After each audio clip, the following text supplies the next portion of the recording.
рӯзи дуюми чемпионати Тоҷикистон оид ба гӯштингирӣ дар соли 2026 фазои толори баргузоршавии мусобиқаро боз ҳам гармтару пуршӯртар сохт. агар рӯзи аввал оғози рақобатҳо бо ҳаяҷону интизориҳо ҳамроҳ буд, пас имрӯз толор шоҳиди бархӯрдҳои сангин, рақобатҳои пуршиддат ва лаҳзаҳои сарнавиштсоз гардид.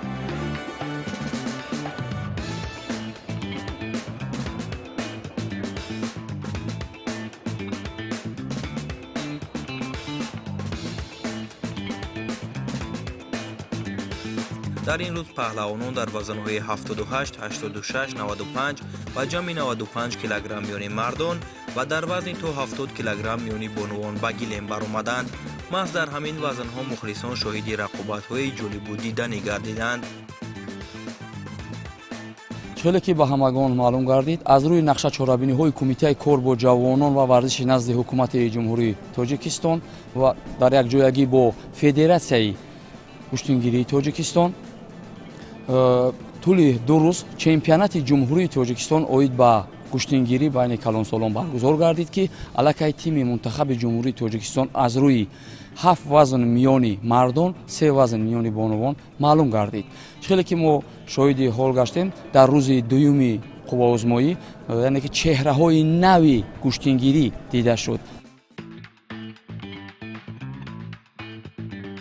рӯзи дуюм чун рӯзи аввал аз рақобатҳои муқаддамотӣ оғоз шуд, паҳлавонон танҳо бо як ҳадаф роҳ ёфтан ба даврҳои ҳалкунанда ва мубориза барои унвони қаҳрамонӣ вориди майдон мешуданд. беҳтаринҳо қадам ба қадам ба сӯи даврҳои ниҳоӣ мерафтанд ва пас аз ҳар як рақобат даври баъдӣ мушкил шудан мегирифт. паҳлавонон дар рӯзи дуюм низ аз гӯшаву канори ҷумҳурӣ ҷамъ омада буданд.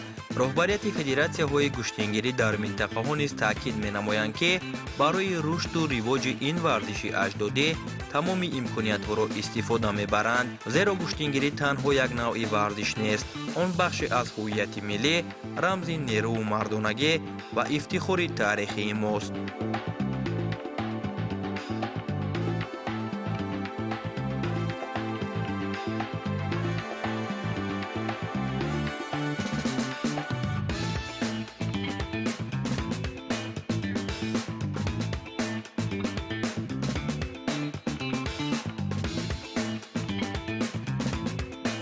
ҳайати дастаи мунтахаби рашт дар ин мусобиқа дар ҳамаи вазнҳо 4 нафарӣ иштирок карданд ва барои ҷойҳои намоён кӯшиш карда истоданд ки сазовори медал гарданд. назар ба ҳар мусобиқаҳои солҳои гузашта, чуноне ки ба ҳамаи мову шумо маълум аст, беҳад дар сатҳи олӣ мусобиқа гузашта истодааст.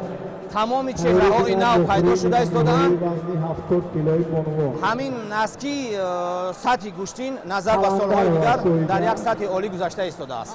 дар вазни вазири мо саимумин айвасия омад. маҳмадрасул давлатов дар ҳамин ҷо таи чанд моҳ шуд ки тамрин карда истодааст, қувваозмоӣ кардан истоданд. мо боварӣ дорем ки онҳо сазовори ҷойҳои намоён мегарданд. кӯшиши ғайрати худро дучанд бардоштан дар кор ва заҳмат кашидан дар кор ки боз аз ин ҳам хубтар шавад. миннатдоргии кумитаи кор бо ҷавонон ва варзиши ҳукумати ҷумҳурии Тоҷикистон, миннатдоргии роҳбарияти Федератсияи гӯштингирии Тоҷикистонро ба кулли мухлисоне ки тӯли 2 рӯз моро тарк накарда, яъне ки паҳлавонони ватаниро дастгирӣ ва мухлисӣ карданд, расониданиям. ҳамин тавр баъд аз интизориҳои зиёд сабқатҳои финалии рӯзи дуюм ҳам оғоз ёфт. аввалин шуда рақобати ниҳоии вазни 70 килограмм миёни бонувон баргузор гардид. дар финал шоҳида қаландарова бо гулафзо гулова рӯбарӯи ҳам қарор гирифтанд. ду варзишгари бо ирода ки то ин марҳила рақибони худро бо боварӣ паси сар карда буданд. аз сонияҳои аввал эҳсос мешуд ки шоҳида танҳо барои ғалаба вориди майдон шудааст. ӯ ташаббусро ба даст гирифт, бо ҳаракатҳои зебо ва кӯшишҳои пай дар пай бартарии худро нишон дод. ниҳоят қабл аз анҷоми вақт шоҳида бо имтиёзи комили ҳалол пирӯзиро ба даст овард ва сазовори медали тиллои чемпионати ҷумҳурии Тоҷикистон дар соли 2026 гардид. ин пирӯзӣ на танҳо ғалабаи як варзишгар, балки нишонаи рушди рӯзафзуни гӯштингирии бонувон дар кишвар ба ҳисоб меравад. мусобиқае ки дар ҷумҳурии Тоҷикистон ҷоми раис шаҳр баргузор мегардад, роҳхат ба он ҷо гирифтам. мехоҳам дар ин мусобиқаҳои байналмилалӣ оид ба гӯштингирӣ ки дар جمهوری تاجیکستان و بیرون از جمهوری تاجیکستان برگزار می‌گردد. جای نمایان را اشغال کنم. سپس نوبت به فینال وزن 78 کیلوگرم میان مردان رسید، رقابتی که تماشابینان بی‌صبرانه انتظار بودند. در این وزن دو پهلوان ارزنده محمد شریف نجمی‌دینов و سپیدین خلیلزاده برای نشان طلا قوا آزمایی کردند. از آغاز نیروسنجی رقابت با شدت بلند جریان گرفت. هر دو پهلوان با احتیاط ولی همزمان با جسارت عمل می‌کردند. حمله‌ها پی در پی، دفاع‌ها استوار و هر لحظه احتمال پرتافت حل کننده احساس میشد. این یک سبقت نه تنها برای مدال طلا بلکه برای مقام بهترین در این وزن به حساب می رفت. هر دو ورزشکار تمام نیرو و تجربه خود را به کار بردند. پس از یک رقابت پرهیجان و دیدنی که طلا را به کف‌کوبی‌های پی در پی وادار ساخت، محمد شریف نجمی‌دینov با برتری امتیازها پیروز شد و مدال طلا را به دست آورد. برنامه‌ای بالا نشان میداد در وزن 65 کیلوگرم. همینطور وقت به انجام رسد و محمد شریف نجمی‌دینov پیروزی را سال دوم پی هم در چمپیونات تاجیکستان اوید و گشتینگیری به دست می‌آورد. همینطور در وزن 78 کیلوگرم محمد شریف نجمی‌دینov سزاوار مدال طلا، سپیدین خلیلزاده سزاوار مدال نقره و نوروز کریمزاد با قایم شکرانov سزاوار مدال‌های برنجی شدند.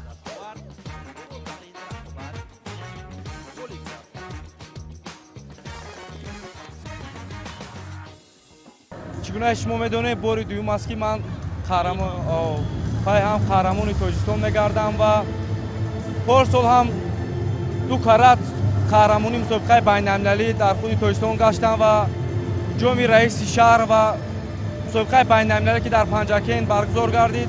من در این مسابقه با نفوذ توانستم بیرق جمهوری تاجیکستان رو پرافشان نمودم و چگونه شما دیدید که امروز خیر حریف ها با قوت بودند، صحبت ها با شدت می رفتند و این همه تلاش کوشش غیرت های شبانه روزی بود که من توانستم که در این قهرمانی تاجیکستان سزاوار جای اول گشتم و قهرمانی تاجیکستان را نایل شدم.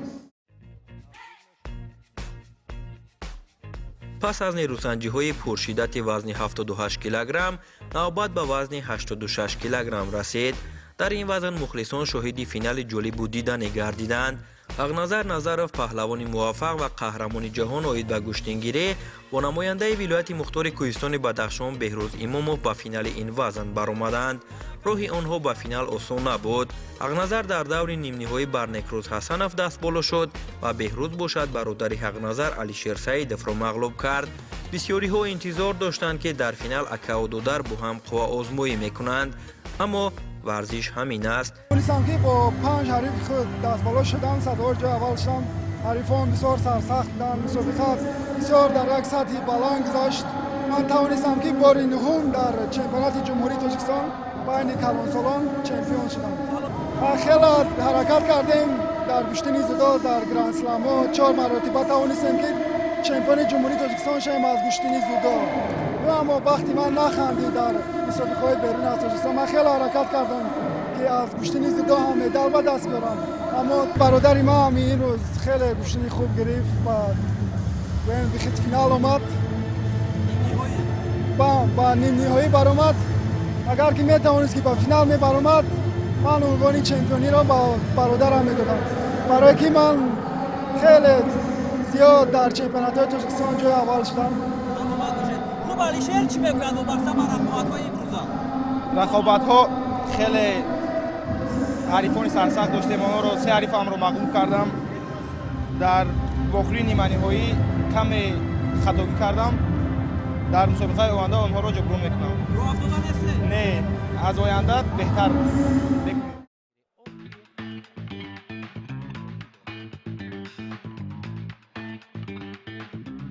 سپس فینال وزن 95 کیلوگرم آغاز گردید.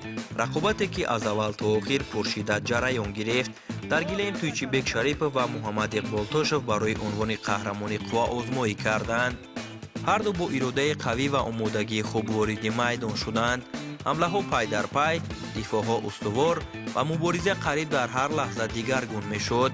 این یکی از فینال های جالب ترین روز بود، گوییم هم خطا نخواهیم کرد. هر دو پهلوان تمام نیروی خود را به کار بردند. аммо дар натиҷа муҳаммад иқбол тошев тавонист бо 2 имтиёзи паҳлӯ ғолиб шавад. барои тошев ин пирӯзӣ таърихӣ гардид, чунки ӯ бори аввал ба унвони чемпиони Тоҷикистон оид ба куштингирӣ мушарраф шуд. кӯшиши навбатӣ аз ҷониби муҳаммад иқбол тошев. чӣ паҳлӯ баҳогузорӣ мекунанд. паҳлӯ ҳалол барои муҳаммад иқбол тошев. бисёр ҳаракати олӣ, бисёр дарнамои ҷолиб. воқеан дар ин рақобат, дар ин нерӯсанҷие ки муҳаммад иқбол тошев бо Туйчибек Шарипов дошт, мо як зебогиро дидем. дар аввал тошев пешсаф гардид, баъдан муҳаммад иқбол ҷавоби сазовор дод ва дар идома боз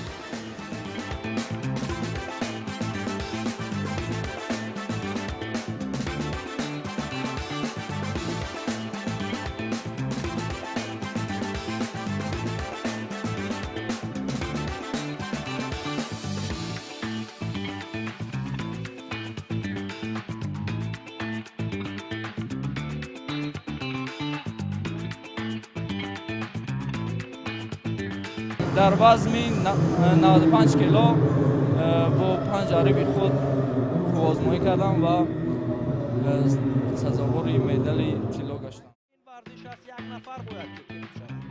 ва ҳамин тавр лаҳзаи ниҳоӣ ҳам фаро расид. рақобати охирин дар чемпионати Тоҷикистон оид ба гӯштингирӣ дар соли 2026 финали вазни ба изофаи 95 килограмм ба ҳисоб мерафт. ин қувваозмоӣ миёни ду сангини вазни широхта Шариф Назриев ва Хуршед Маҷидов сурат гирифт. аз сонияҳои аввал Шариф ташаббусро ба даст гирифта бо ҳаракатҳои дақиқ ва фишори пайваста имтиёз ба даст оварда пешсаф шуд. қабл аз анҷоми вақти асосӣ ӯ бо 2 имтиёзи паҳлӯ пирӯзиро таъмин кард ва бо ғалабаи боварибахш қаҳрамон гардид. ҳамин тавр миёни сангинвазнҳо Шариф Назриев ҷойи аввал, Хуршед Маҷидов ҷойи дуюм ва Дадахон Қурбоналиев бо Шакар Маҳмад Мирмаҳмадов ҷойҳои сеюмро ба даст оварданд.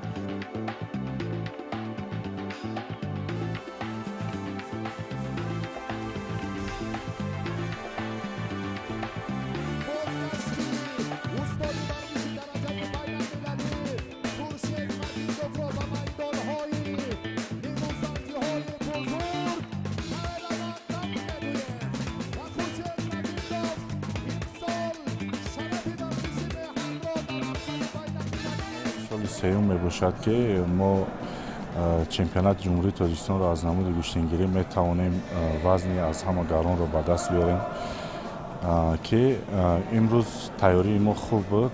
رقیبان برای ما نه آنقدر مشکل افتادند. با آسانی خوشبختانه توانستیم که به همه حریفان غالب بریم و سزاواری مدال طلا گردیم. خوب آمادگی ها چی بود؟ آمادگی بسیار هم در سطح خوب بود با همراهی مربی خود تیمور رحیمов و سوراخ عبدالرحمانов که مشق دست جمعانه گذراندیم و در یک روز 2 تا 3 مرتبه تمرین میکردیم و امروز نتیجه تمرین ها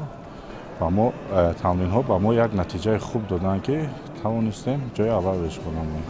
در پیش ما را مسابقات های بزرگ جام رئیس شهر دوشنبه و دومین چمپیونات جهان از نمود گوشتنگیری شده میگذارد. انتظار است که ما تیاری خود را باز هم خوبتر مینماییم و کوشش میکنیم که سرود ملی جمهوری تاجیکستان صدا دهد و پرچم به زینه اول برآید. خوشبختانه امروز چهره‌های نو نیز پیدا بودند و بسیار قهرمان‌ها نیز همین دوستان ما میباشند که خوشبختانه امروز شاگردان ما 2 تن بهترین ورزشگران جمهوری اشتراک کردند و خوشبختانه یکیش شریف نظریف که مدت چند سال اخیر با ما تمرین میکند و خوشبختانه امروز او نشان داد که باید چخیل قواسنجی کند و حریفان پرسخت خود را مغلوب کند. خیلی که ما شاهد حال گشتیم در روز دومی قوازمایی، یعنی که چهره‌های نوی گوشتنگیری دیده شد. از آن جمله محمد اقبال تاشев یعنی که بار اول در نمود گوشتین ملی در چمپیونات ریسپوبلیکا یعنی که مقام اول را به دست آورد و عضو تیم منتخب جمهوری تاجیکستان گردید. خیلی که ما میدونیم در سال جاری مسابقه های سطح بین المللی ما رو انتظار است. البته انتخاب تیم منتخب جمهوری تاجیکستان برای ما حتمی و ضرور می باشد. البته ما گفته میتونیم که با این تیم یعنی که سرمربیان کار تمرین و فعالیت کنند میتوانیم که تاجیکستان رو با این تیم پرچمش رو در مسابقه سطح بین المللی پرافشان گردانیم.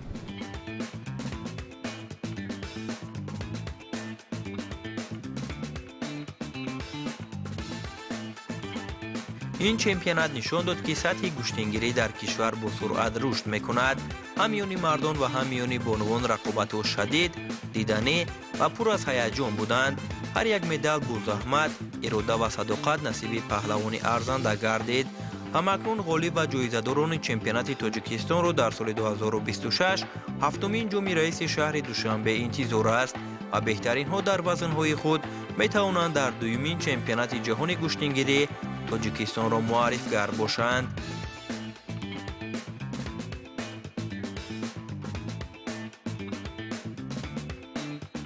ما میدونیم در هفتمین جام محترم رئیس شهر دوشنبه که در ماه اپریل برگزار میگردد از جمهوری تاجیکستان یعنی که 4 تیم میتواند که شرکت ورزد. غالب و جایزه‌داران چمپیونات جمهوری تاجیکستان یعنی که راحت به هفتمین جام بین المللی محترم رئیس شهر دوشنبه میگردند. در چمپیونات جهان باشد از تاجیکستان یک دسته یعنی که اشتراک میکند. این دسته هم باشد با پیشنهاد سرمربی تیم منتخب جمهوری تاجیکستان میتونه که از سر نو بین خود غالبان و جایزه‌داران یک مسابقه خردی انتخابی برگزار نماید. و پهلوانان تاجیک در این مسابقه های بین المللی موفقیت و کامیابی های نظررس را آرزو میکنیم.